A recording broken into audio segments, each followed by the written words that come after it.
皆さんこんにちは。このチャンネルでは日本語を学んでいる皆さんに日本の文化やトレンド、そして私が日々感じたことを分かりやすい日本語でお届けしています。さて皆さん、最近はいかがお過ごしですか？私は実はもうすぐ引っ越しする予定でして、いらないものの整理とかお部屋の片付けをしたり、ちょっとバタバタとした日々を過ごしています。忙しいと体調を崩しやすくなるんですが、しっかり食べて体調を整えて乗り越えたいと思います。私が住んでいるところは最近寒くなってきましたが、寒いところに住んでいる人もそうじゃない人も皆さん体調管理には気をつけていきましょうね。では早速なんですが、今日は日本の朝ごはんについてお話ししていきます。皆さんは朝ごはんに何を食べますか？私はその日の気分によってパンやシリアル、ヨーグルトを食べることもあるんですが、一番好きなのはやっぱり和食の朝ごはんです。美味しいっていうのはもちろん栄養バランスが良くて健康的だし、食べるとなんだか気分がほっとするんですよね。日本の伝統的な朝ごはんはシンプルで、栄養バランスを考えられた食事になっています。主に一汁三菜といって、ご飯に汁物一つとおかずを3つ組み合わせた形が基本です。汁物は味噌汁が一般的で、おかずには焼き魚、卵焼き、漬物などが出されることが多いです。朝ごはんで頻繁に食べる料理についてもう少し詳しく説明していきますね。まず、日本の朝ごはんの中心となるのがご飯です。日本では朝ごはんに炊きたてのご飯を食べることが一般的です。ご飯は腹持ちが良くてエネルギー源として優れているため、一日のスタートにふさわしい食べ物です。ご飯自体はシンプルなんですが、納豆や漬物、焼き魚などのおかずと一緒に食べることでもっと美味しくなります。ご飯の中でも白米を食べる人がかなり多いですが、最近では健康のことを考えて、白米よりも栄養価が高い玄米や雑穀米を選ぶ人も増えています。次に味噌汁は日本の朝ごはんに欠かせない存在です。味噌汁は発酵食品である味噌を溶かしたスープで、豆腐やわかめ、ネギ、大根などの具材がよく使われます。味噌には腸内環境を整える効果や体を温めたり消化を助ける働きもあるため、朝に飲むのに最適です。地域によって違う種類の味噌が使われて、具材もその地方特有のものが使われます。例えば関西では甘めの白味噌がよく使われて、愛知県や東北では赤味噌を好む傾向があります。このように味噌汁は日本各地、家庭によっても味や具材が違っていて、いろんな種類を楽しめるのも面白いポイントです。また、焼き魚も伝統的な朝ごはんには欠かせないメニューの一つです。朝食には特にサバや鮭といった魚が人気です。魚は脂が乗っていて、焼くことで香ばしさが増えて、ご飯との相性が抜群です。塩を振って焼くだけのシンプルな料理なんですが、シンプルだからこそ魚の旨味を最大限に楽しむことができます。日本では魚はとても重要なタンパク源です。朝ごはんに焼き魚を食べると体に必要な栄養をしっかりとることができます。特に鮭にはオメガ3という体にいい成分がたくさん入っていて、心臓や脳にいいと言われています。朝ごはんに焼き魚を食べることは健康のためにもとてもいいことです。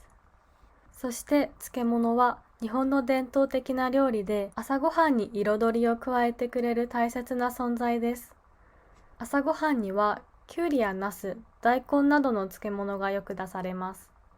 漬物は塩や酢、味噌などで発酵させて作られていて、保存食としても昔から食べられてきました。漬物は味が濃いので、ご飯と一緒に食べると食欲が増してお腹もいっぱいになります。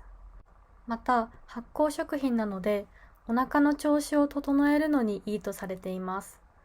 地域や家庭によって作り方が少しずつ違い、それぞれの家庭の味が引き継がれています。私は祖母が作る漬物が本当に好きで、いつか自分でも作れるようになりたいななんて考えています。スーパーなどでも気軽に買えるんですが、やっぱり味が全然違うんですよね。あと、納豆は日本の朝ごはんの中でも特にユニークな食べ物です。納豆は大豆を発酵させて作られたもので、ネバネバした独特の食感が特徴です。納豆には体にいい栄養がたくさん入っていて、特にタンパク質やビタミン B2、カルシウムが豊富です。また、消化を助ける成分も入っているので、お腹の調子を良くする効果が期待できます。納豆の食べ方もいろいろで、醤油をかけるのが一般的ですが、ネギやからし、卵を混ぜて食べる人もいます。特に生卵を加えると、さらに滑らかになって栄養も増します。納豆は独特の匂いがあるので、苦手な人もいますが、体にいい食べ物として人気があります。最後に卵焼きも日本の朝ごはんにはよく登場する一品です。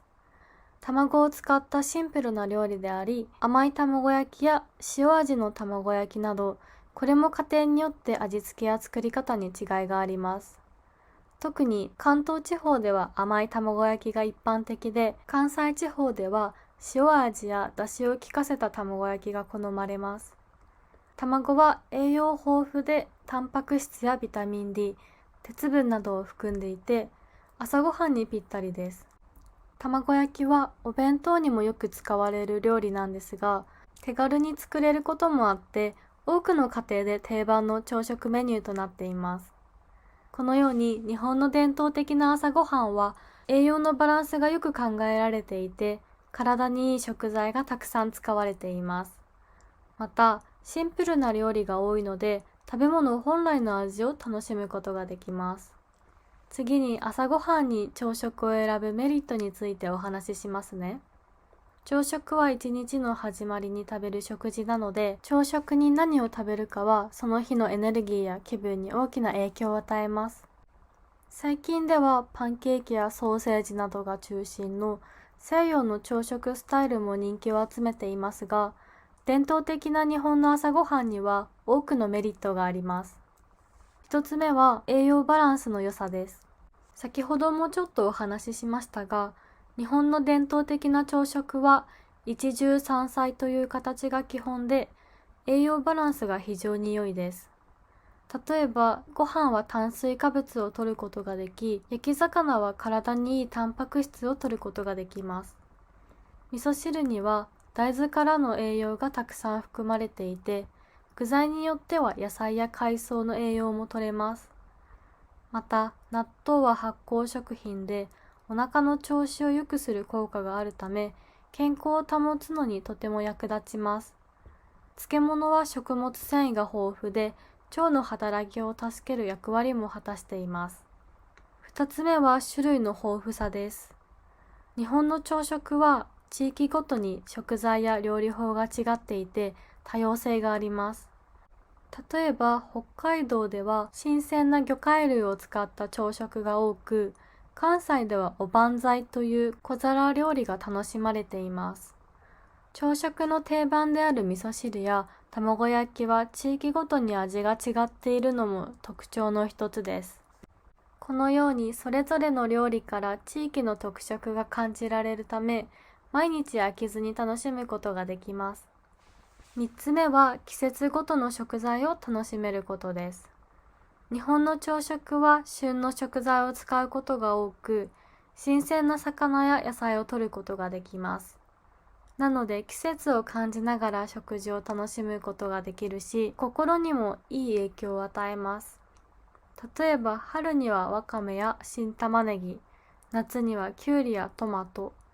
秋には栗やさつまいもなど季節ごとの食材が使われます。日本の食文化には食材を大切にする考え方があり、季節の味を楽しむことができるのも魅力の一つです。日本の朝ごはんには栄養バランスがいいことや地域ごとにいろんな種類があること、季節の食材を使うことなどたくさんのいい点があります。これらは体だけではなく心にもいい影響を与えます。